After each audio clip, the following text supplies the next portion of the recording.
Hi, my name is Angel. Welcome back to my channel. One of my goals this year is to read more off of my TBR. So not only my physical TBR, but also my TBR on Goodreads. I still count that. I don't know if a lot of people do, but I have over 200 books on my Goodreads TBR and just about 40 on my physical TBR. So I wanted to start this, do a little, I don't know if you would really call this a series, but I have 4 videos planned where I'm going to pick 2 books off of my Goodreads TBR and 1 book off of my physical TBR, and it's just going to be based off of whatever the little thing is. So like for today's video, we're starting off with highest rated, and then it'll be lowest rated, and then most popular, and then least popular. So stay tuned. I'm going to be reading 3 books in all of those videos like I just said.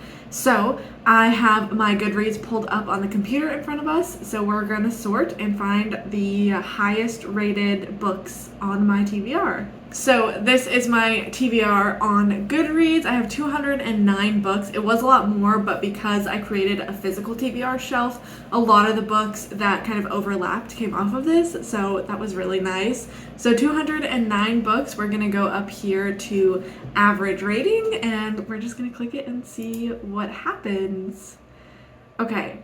So I had to scroll past a couple of books that are not released yet. Okay, I believe this one is out. Let me double check. Yes. Published in 2022, we have A Creature Wanting Form by Luke O'Neill, which I'm not even sure. So it only has 88 ratings, which is probably why it's got such a good or such a high rating. It says, A Creature Wanting Form is a bleakly funny work of fiction from a journalist widely celebrated for his wry, mordant take on life. Filtered through the lens of a writer and characters who are horrified by the Earth's looming mortality and their own, but still compelled to carry on, O'Neill interweaves science fiction, allegory, fables, poetry, and reflections on the deeply grounded indignities of modern life. In these pages, climate catastrophe lurks on the horizon, animals voraciously devour each other, your parents only call to tell you who from home has just died, and you want to go for a swim, but there's a shark in the pool. All right. I don't know what that means. This is a short story, I guess. Hopefully I can find it at the library. And then the second one right underneath that. It's weird that it's underneath because it actually has like a higher rating. How to Say Babylon by Sophia Sinclair, which is a memoir that just came out, and I believe it has to do with like Rastafari and her being raised around that. It sounds interesting, and I've heard really, really good things about it, so I'm definitely excited for that one. Now we're going to pop over to my physical TBR, and we're going to be reading 1 book off my physical TBR. So let's sort by rating. Oh, sort by average rating, not my rating, because I didn't rate any of these. Oh, okay. And of course, the longest one is the one that we get. The Reformatory by Tananarive Due. I have really been excited to read this one, but I wasn't sure when I was going to get to it, so I guess here we go. But this is really exciting. Okay, so those are 3 books for highest rated that we're going to be doing. Hi friends, it is time for our first update. I am 20% of the way through A Creature Wanting Form by Luke O'Neill, and I'm honestly not sure what to say about it because I'm honestly not sure what to make of it. This is a short story collection, but it's just kind of like fiction. It's not really like a set genre. It's not horror or... Why did my brain just blank on every single book genre ever to exist? It's just like fiction short stories, and I don't know if I'm fully grasping everything that the author is trying to say. I don't know if I'm understanding the point of every single story. They are very, very short. They range from like 1 page to about 10 pages. They're not very long at all. There was one that talked a lot about mass shootings that I thought was really interesting. Some commentary there. There seems to be a common theme through a bunch of them involving animals and mortality, just being a person, existing life. And it's interesting. But like I said, I'm just not sure entirely what to make of it. I do really like the writing. Like, I don't even know how to explain it because it's not anything special, but it's just like got this kind of addictive quality where I just want to keep reading. It's very easy, light, kind of breezy writing style where it's very, very quick to get through. I don't know. I don't think this is necessarily a problem with the book. I think it might just be like the formatting as an ebook on Kindle. But I don't know if you guys can see that. It's literally tiny, and then also the formatting of like the text, like there's a bunch of space between the words for some reason. So it's making it a little bit difficult to read because like I can't change the size of the font on this for some reason, so I have to like zoom in every time to read it because it's just so tiny. I am enjoying it, but I'll give you guys kind of like a little excerpt of what the writing style is like. I highlighted one specific paragraph just so I could tell you guys how it's written. So this says, when I walked up, the Caribbean lady downstairs was outside frolicking in the snow. I forgot to mention it's snowing. I thought, she's a little old for that, isn't she? But then I thought, maybe she's never seen snow before. And then I worried about if that was some kind of racist shit for me to think. So it's very like kind of direct to the reader, and there's not like dialogue or anything. It's just like sentence I said, sentence he said. Like there's not dialogue or conversation. It's just kind of all written, like I said, almost direct to reader, just telling these stories to the reader.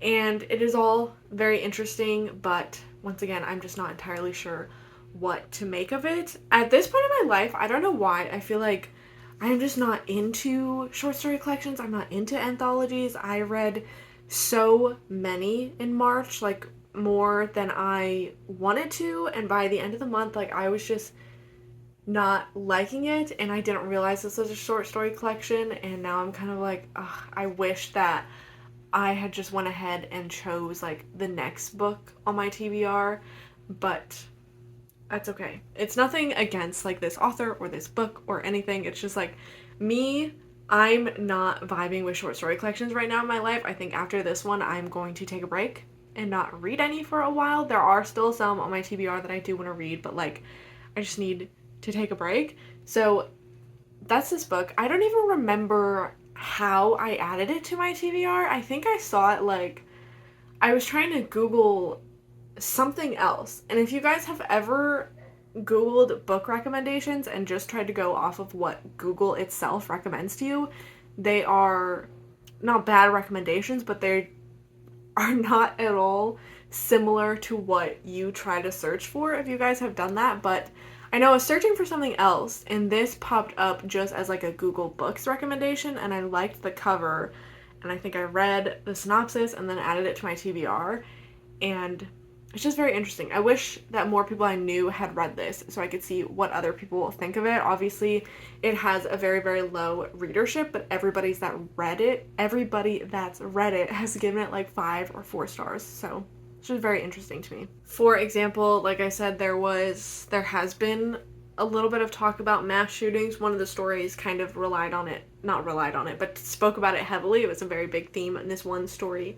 And he's saying like he's a teacher at school, and he goes to school, and the kids get this talk about like what to do if a shooter comes in, and he goes home and he sees like on the news that there was a storm, and they're predicting like how many inches or how many feet of water. And so he says, we measure the damage of storms in feet, and we measure mass shootings by the number of bodies. But I wondered if it would do anything if we measured shootings in feet too. If you gathered up all the spent bullet casings at a specific shooting, how deep would they be? Or if you lined up all the bodies head to toe, like you were laying railroad tracks, how far would they reach?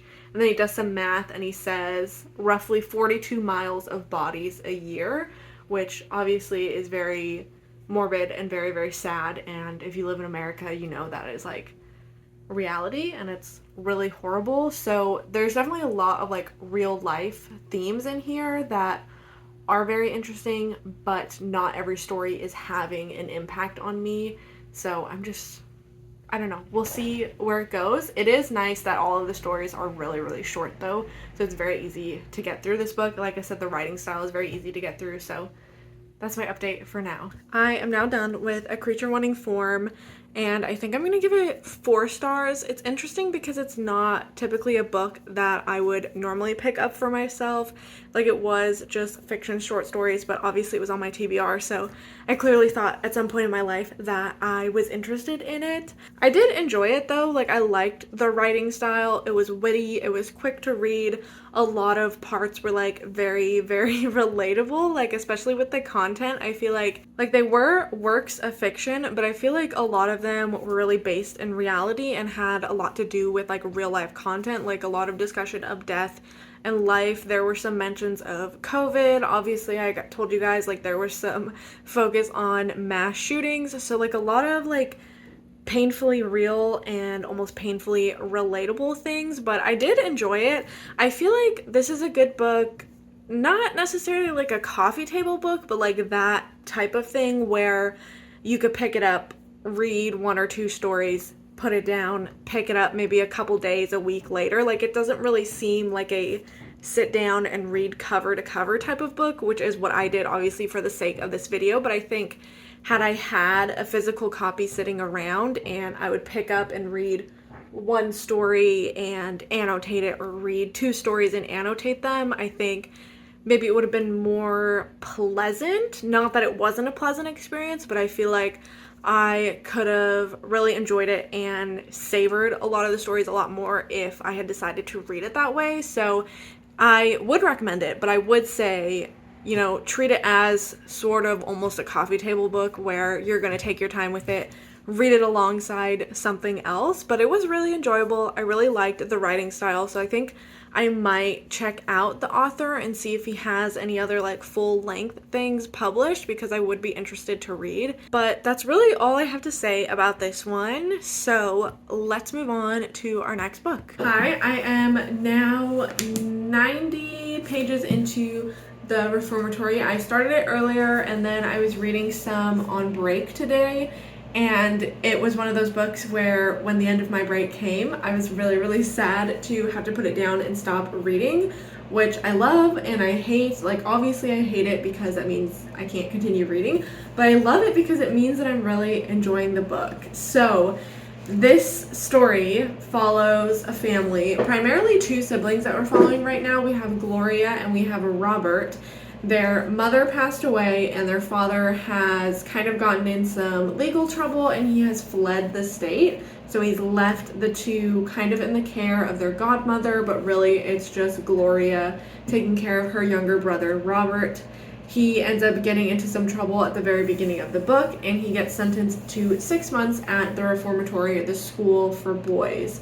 So we are still pretty early on. I think we're following just his first day at this reformatory and he's getting introduced to a lot of the other boys that are there, a lot of the people that work there, and he has now begun to see ghosts of boys that were at this reformatory in the past. And just really a lot of horrible things, not even really a lot of horrible things have happened yet. I know it's going to get a lot worse, but there still have been some horrible things that have happened and some horrible things that are talked about, and I'm really enjoying it. I was a little bit nervous about this at first because Tananarive, I've only read one of her other books. I read The Between, which is another highly rated, very, very loved book. It had been on my TBR for a really long time and I was convinced that I was going to love it, but I ended up not loving it and giving it 2 stars. But I feel like most of my problems with that were with like specific to that book itself. Tananarive is a very talented author. Like, I am loving the writing. Just the whole story in this is so captivating and it's really like hitting me emotionally. Obviously, like, there's a lot of hard topics brought up in here. 1950s in Florida, we are following a Black family. Obviously, this child is facing a lot of racism and just being sent to a horrible place. But it's also like, I feel like connected to Robert as a character. I think it's just, the storyline with him is so fascinating. We're getting both point of views, but I just feel very, very connected to him. And this whole trip, like leading up to the drive to the reformatory and getting checked in, like, it was hitting me emotionally because it just, I feel like she does such a good job of writing the fear that a little child would feel in this situation and how scary that would be, let alone to be a black child in 1950s Florida without any of your parents nearby and nobody to rely on. Like, how scary that must be. And I think it comes across very, very well in the writing. It's just really sad and hard to read, and I know it's going to get worse from here. I know a lot of horrible things are going to happen, but I am really, really into it. And since I've put it down on my lunch break today, I have not stopped thinking about it. So I'm definitely going to get back into it as soon as I can. I'm probably going to take a shower, have some dinner, and then sit down and work on this book for tonight because I am really, really into it so far, which is a really good sign. Obviously, she's a chunky book, so it's good that I am so invested in the story so early on. I love that. It's also interesting to me because currently I live in Florida, so it's really interesting to read with this Florida setting. And I was kind of looking up the reformatory or the school for boys that was in Florida that this is kind of like based around, and just reading some of the things that people that had gone there have to say about the deaths of other children and just the horrible abuse and beatings that they faced. And it's just really a lot of tough topics, and I just think it's all very interesting but obviously very heartbreaking, and I'm really excited to see where the story goes with, you know, this incorporation of the horror element of ghosts, like paranormal things, and how that is worked into the story. And just I'm really intrigued with Robert and what the story is going to bring for him. We'll see. It's now the next day. I'm still reading the reformatory. I am over halfway officially, and I'm on page 314, and it is still going really, really well. Like, I'm so happy. Like, I'm loving this book so much, you guys. So the story has obviously progressed a lot since I talked to you guys last. The ghosts are now a very prominent part of the plot, and this book, I don't think I mentioned, is split up into parts. So I am now on part 6, and it's just very, very interesting. We are still flipping back and forth between Robert's point of view in the reformatory and then Gloria's point of view outside. And I will say, towards the beginning, I was enjoying Gloria's point of view a lot less than Robert's. Obviously, with Robert, like, in this situation, there's so much more things I feel like happening, and then it, like, you just want to keep reading to figure out what is going to happen to this young boy.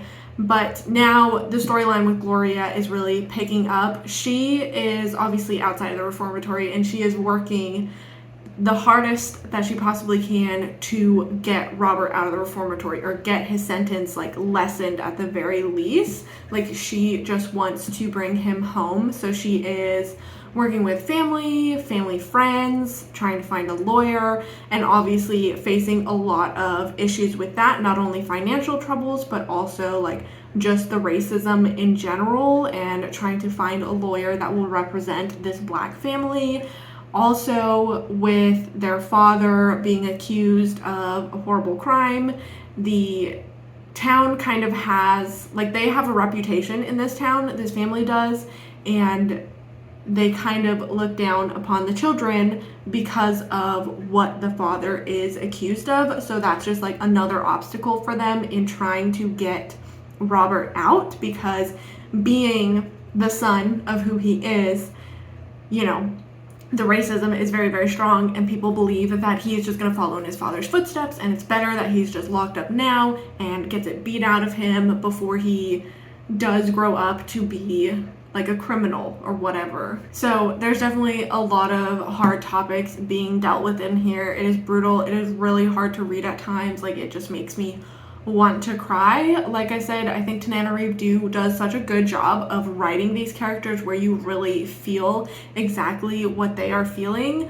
but it's just so horrible as well to know that it is based off of a real thing. Not only is it based specifically off of just one school for boys in Florida, but also just the fact that this concept is something that has existed and happened many other places or even like residential schools with Native American people. It is just absolutely awful, but it has me really curious as to how the book is going to end, like where things are going to go, because I feel like it could go, you know, the way that we all hope it goes, and we get a happy ending. This family gets reunited, Robert gets out of the reformatory, but also knowing the history of this school in real life was open from 1900 to 2011, which is insane to me that it was still operating in the year 2011. So this book taking place in 1950, obviously that's right in the middle.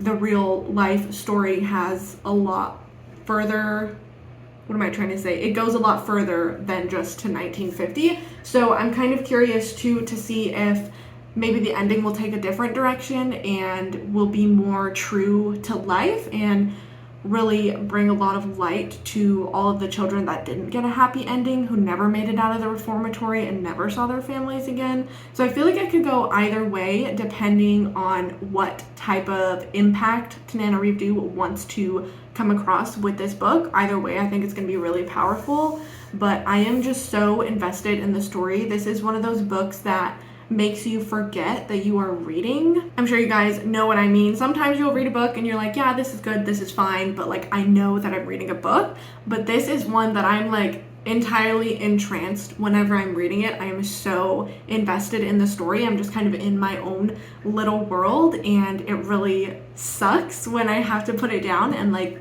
go and be a human and like do adult things. It really, really is horrible because I'm just like so into this story and the characters and just finding out what is going to happen. We also got a little bit of like a plot twist. Like I did not see this coming. I was listening to a couple chapters on the audiobook while I was out for a walk, and this thing got revealed and I literally had to stop what I was doing. My jaw dropped, and it was just one of those like moments where it makes you stop and think about everything that you had read before that, and I was like, oh my god, like this literally is like a game changer. It changes everything and the trajectory of the book, and I'm so curious how all of that is going to play out. I think it was so fascinating and totally caught me off guard. With that being said, as you can tell, I'm having a really good time and I can't wait to get back into it. So my goal for tonight is to read to at least page 400, really just read as much as I want to before bed, but my goal is page 400, and then my hope is to finish it tomorrow, which I think is definitely plausible. So I will let you guys know when I have another update. I probably will see you guys tomorrow, but just know that this is going so well, and I'm so freaking glad. Hi guys, I am getting pretty close to finishing the reformatory. I'm actually about to sit down and finish it, but I just wanted to pop in and give you guys a little bit of an update, or just kind of share a piece of information with you guys, because I have spent a lot of time today just reading up on the real school, the real reformatory that this book is kind of loosely based around. So I just wanted to share that with you guys in case you guys are curious about the real story. I kind of fell down a rabbit hole. So it was called the Dozier, I think that's how you say it, Dozier School for Boys, or the Florida School for Boys, and the Tampa Bay Times has a really good article about it.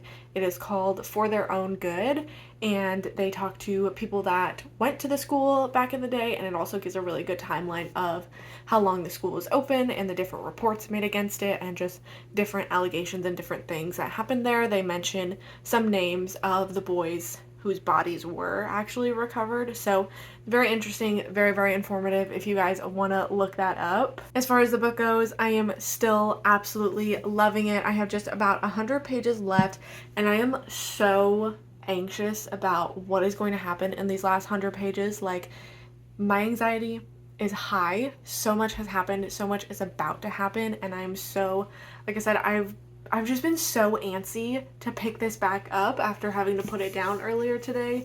So I am just absolutely dying to get back into it and to finish it. So I'm about to go binge these last 100 pages, and then I will come back and give you guys my final update at some point. But it is going so well. I am fairly positive that this will be a 5-star. I feel like it could even possibly be one of my top books for the entire year, but who knows? We're still pretty early on in the year, and I still have yet to finish the book.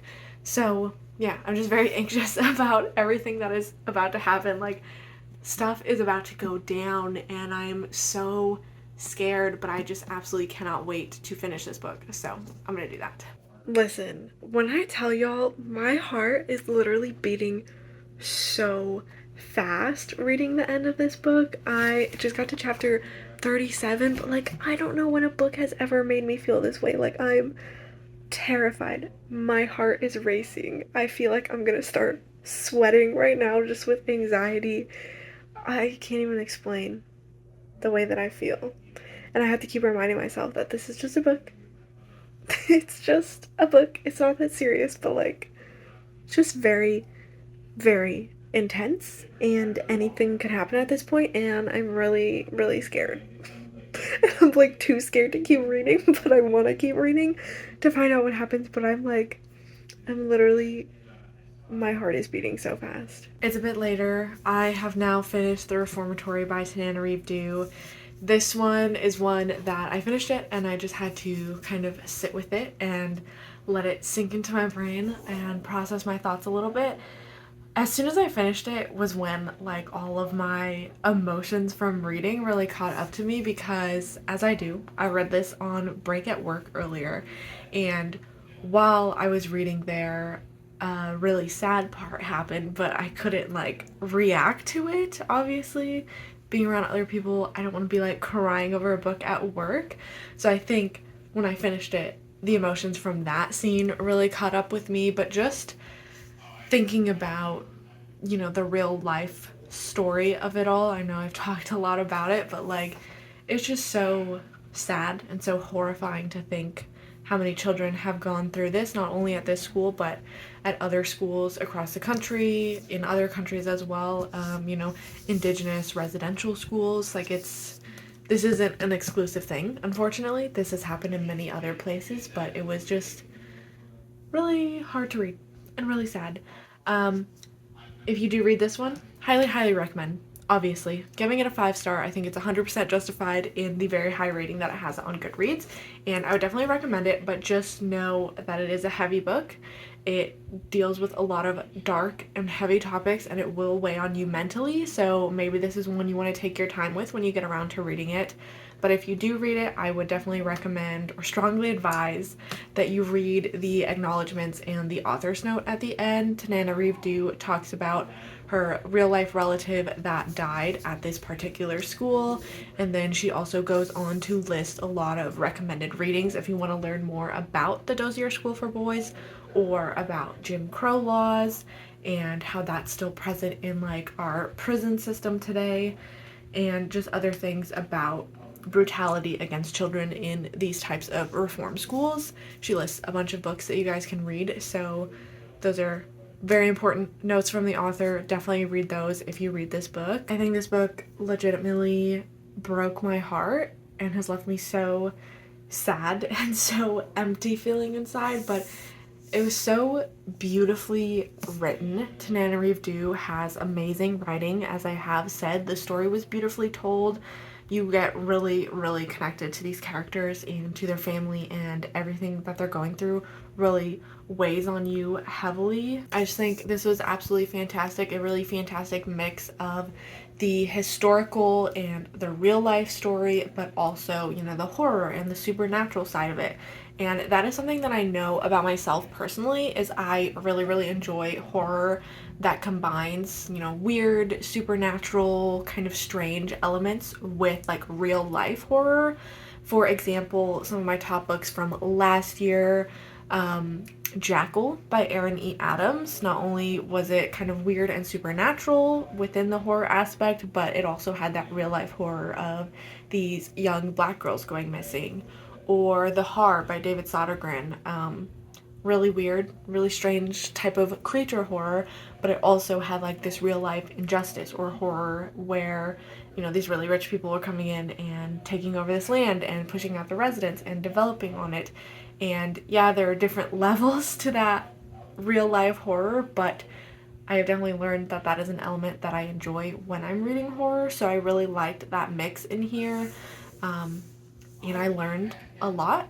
That is not the Dozier School for Boys is not something that I knew about before going into this. Even before picking this book up, like, I didn't know that it was based off of that real school until I had gotten into the book and started reading.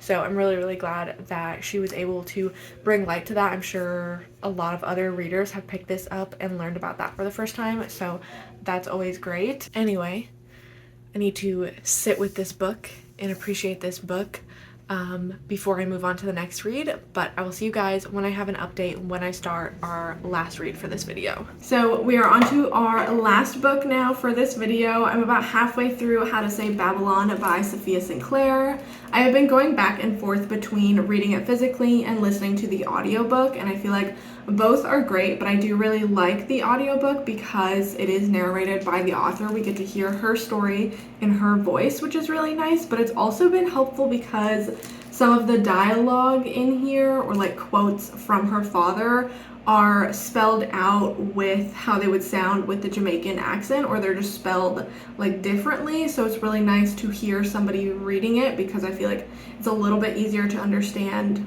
when you hear someone say it to you versus then reading physically and you kind of have to sound out what the words are, so that's been really nice. So this story is telling Sophia's story growing up in Jamaica in a family with a father who is Rastafari. I mean, their whole family is Rastafari, but really under their father's strict rules. And I feel like so far it's been very, very informative and educational, especially for me.